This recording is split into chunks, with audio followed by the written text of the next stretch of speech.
Hello வணக்கம், இது உங்கள் சிவி ஜோன். ஸோ எல்லாரும் எப்படி இருக்கீங்க? இன்னைக்கு பற்றின பயங்கரமான தரமான ஒரு ப்ரொமோட் வந்திருக்கு. அதாவது கமலஹாசன் அவர்கள் ஃபஸ்ட்டு ப்ரொமோலே சொல்லியிருந்தார். அதை வச்சு பார்க்கும்போது நம்மளுக்கு பூர்ணிமா இந்த பணப்பட்டி எடுத்தது நமக்கு மட்டும் கிடையாது, அவருக்குமே பயங்கர கோவத்தை வரவழைச்சிருக்குன்றது நல்லாவே தெரிஞ்சுது. இப்போ வந்துட்டு ப்ரொமோட்டில் பார்த்தீங்கன்னா இந்த பணப்பட்டியை எடுக்காமல் கோட்டை விட்டது யார் அப்படின்ற மாதிரி ஒரு டாஸ்க்கை கொடுத்துருக்காப்புல. அதில் வந்துட்டு இந்த பக்கம் பி டீமில் இருக்கவங்க எல்லாருமே வந்துட்டு அவங்க இருக்கிற ஆட்களை சொல்ல மாட்டாங்க. பட் விஷ்ணு சொன்னது கொஞ்சம் ஆச்சரியமாக இருந்துச்சு. தினேஷ் வந்து என்ன சொன்னார்னா விசித்ராவை சொல்கிறாப்புல. அதுக்கப்புறம் மணி வந்துட்டு விசித்ரா வந்து மிஸ் பண்ணிட்டாங்களோன்னு தோணுச்சு சார் அப்படின்ற மாதிரி வந்துட்டு மணி சொன்னாப்புல. அதுக்கப்புறம் விஷ்ணு வந்துட்டு நானும் விசித்ரா மேம் தான் சொல்லி 100% அவங்க தான் எடுப்பாங்கன்னு வேறு சொன்னேன் சார் அப்புறமா சொல்லும்போது இந்த பக்கம் எல்லாருமே கிளாப் பண்ணுறாங்க. பட் விஷ்ணு யாரை சொன்னார்னா மணியை சொன்னாப்புல.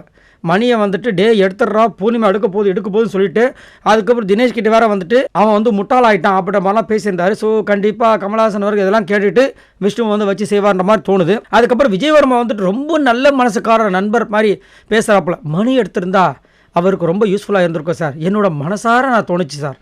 ஓ, உங்களுக்கு மனசார தோணுச்சா? இது மட்டும் தான் மனசார தோணுச்சா, இல்லை சொம்படிக்கிறது உங்கள் மனசார தோணுச்சா, இல்லை மற்றவங்க யாரோ சொல்லிட்டு செஞ்சுட்டு இருக்கீங்களா அப்படின்ற மாதிரி செம கோவம் தான் வந்துச்சு. லாஸ்ட்டாக மாயா சொல்கிறது தாங்க நான் ஆல்ரெடி சொன்ன விஷயங்கள் தான் வந்துச்சு. என்னென்னா சார் நான் தான் சார் கண்டிப்பாக கோட்டை விட்டுட்டேன், நான் எடுத்துருக்கணும் சார் கண்டிப்பாக அப்படின்ற மாதிரி சொல்கிறாங்க. அவங்க மூஞ்சி மாற்றத்தையும் அங்கே காமிக்கிறாங்க. இதை தான் நான் முதலே சொல்லியிருந்தேன். ஏன்னா பூர்ணிமா மட்டும் எடுக்காமல் இருந்ததா கண்டிப்பாக மாயா எடுத்திருப்பாங்க.